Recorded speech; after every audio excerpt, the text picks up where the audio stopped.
Dear guys, बहुत अच्छे से आपने सेट को समझा और एक्सरसाइज को सॉल्व करके मेरे पास भेजा भी। कुछ भैया अभी रह गए हैं तो वो भी जल्दी भेज देंगे। सेट में अगला टॉपिक जिसमें आपको बहुत आनंद आएगा और बहुत आसान भी है, टाइप्स ऑफ सेट अर्थात समुच्चयों के प्रकार। तो ये आपकी स्क्रीन पर सबसे पहले रिक्त समुच्चय यानी एम्प्टी सेट, जिसे नल सेट और वॉइड सेट भी कहते हैं।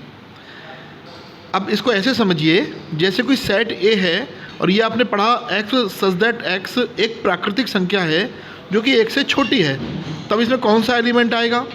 एक से छोटी प्राकृतिक संख्या कोई भी नहीं होती। इस प्रकार इसे हम कहेंगे कि ये रिक्त समुच्चय है। इस तरह ये दूसरा उदाहरण लिया है, एक धनात्मक पूर्णांक जो 2 तथा 3 के बीच में। तो प्रिय साथियों, आप समझ रहे होंगे। तो देखिए, इसका डिस्क्राइब किया गया है और आगे समझाया गया है। ये परिभाषा है जो मैंने अभी आपको बोली, वह समुच्चय जिसमें कोई अवयव नहीं होता रिक्त समुच्चय या शून्य समुच्चय कहलाता है। और ये परिभाषा आपको नोट भी करनी है। रिक्त समुच्चय को ग्रीक अक्षर फाई, ये जो लेटर आपके सामने है, इसको आप फाई से रिप्रेजेंट करते हैं, इसको समझ लें आप। और या ऐसे मझोला ब्रैकेट लगाकर और उसके अंदर कुछ भी नहीं लिखकर प्रदर्शित किया जाता है।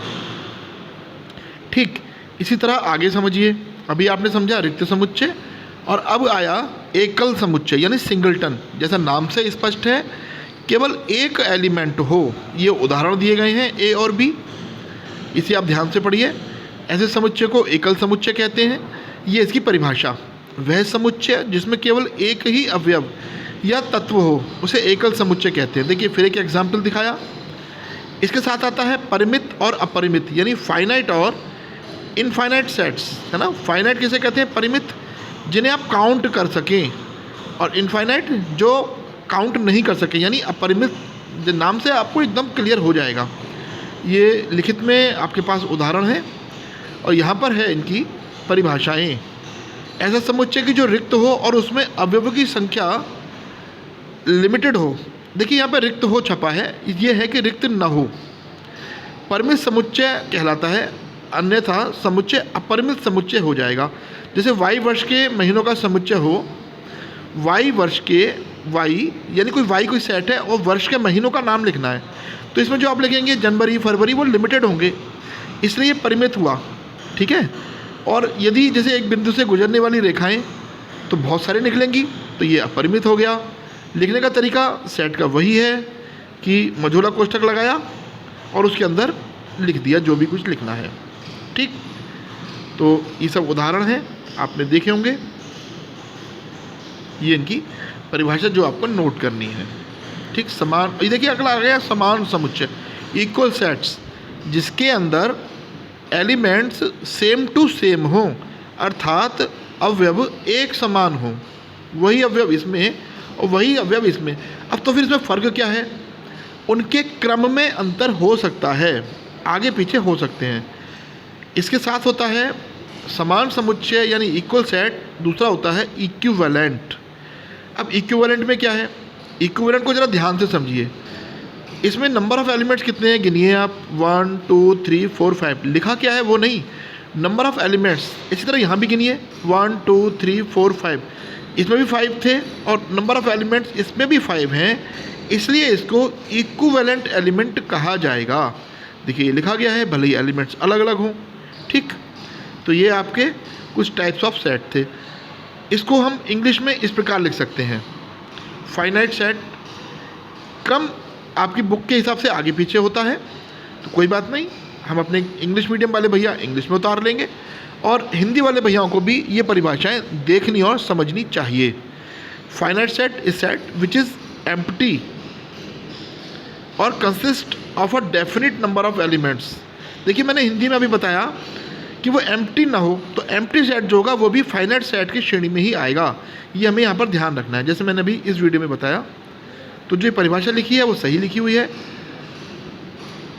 ठीक है, यानी परिमित सेट की जो परिभाषा थी, ये परिमित रिक्त समुच्चय भी परिमित सेट की श्रेणी में ही आएगा। ये थोड़ा सा क्लियर कर लीजिएगा, वहाँ मेरे बताने में थोड़ा सा आगे पीछे हो गया है।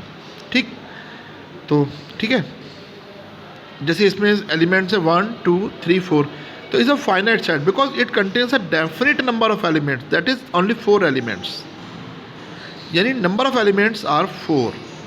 The set of solutions of x square is equal to 25 is a finite set because it contains a definite number of elements, that is 5 and -5। Okay, अब देखिए ये जो यहाँ पर कहा गया कि कार्डिनल नंबर यानी NA, ये जो लिखा हुआ है आपके, देखिए एलिमेंट्स गिने यहाँ पर कितने हैं 1 2 3 4 एंड 5, तो NA इज इक्वल टू 5। ठीक, अब इनफाइनाइट सेट क्योंकि आपने काउंट कर लिया तो फाइनाइट हो गया।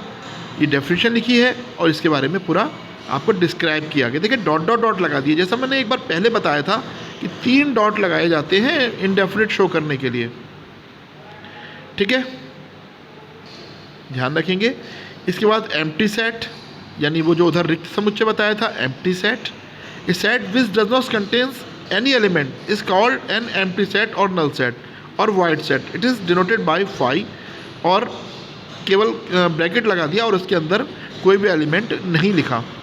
यहाँ पर एक बात समझने की आवश्यकता है कि अगर मैंने खाली ऐसे लिखा तो आप कहेंगे ये एम्प्टी सेट को रिप्रेजेंट कर रहा है, अगर आपने ऐसे लिखा तो भी ये एम्प्टी सेट हुआ। अब समझना ये है कि यदि ऐसे लिख करके और इसको इसके अंदर लिख दिया तब ये एम्प्टी सेट नहीं रहेगा, क्योंकि इसका अर्थ है कि यह एक ऐसा सेट है जिसका एक एलिमेंट फाई है, तब ये सिंगलटन सेट के फॉर्म का बन जाएगा। ये हमें ध्यान देना है। ठीक, यहाँ पर देखिए सिंगलटन सेट, फिर इक्विवेलेंट, जैसे बताया number of elements are equal. Equal set, number of elements तो इक्वल होंगे ही, एलिमेंट्स आर आल्सो इक्वल। ठीक है, एलिमेंट्स आर आल्सो इक्वल। देखिए यहाँ पर एक बात और समझने की है कि यदि ये लिखा है 1 1 4 5 5, तो ये भी इक्वल, क्योंकि जब इसका सेट बनाएंगे आप 1 4 और 5 ही लिया जाएगा। ठीक है, तो ये दोनों ही इक्वल सेट्स रहेंगे। अब देखिए एग्जाम्पल है, इसको समझने का प्रयास करिए। ठीक, तो यहाँ पर आज हमने समझने का प्रयास किया कि टाइप्स ऑफ सेट यानी समुच्चयों के प्रकार बहुत इंपॉर्टेंट है, और मुझे विश्वास है आपकी समझ में आ गया होगा।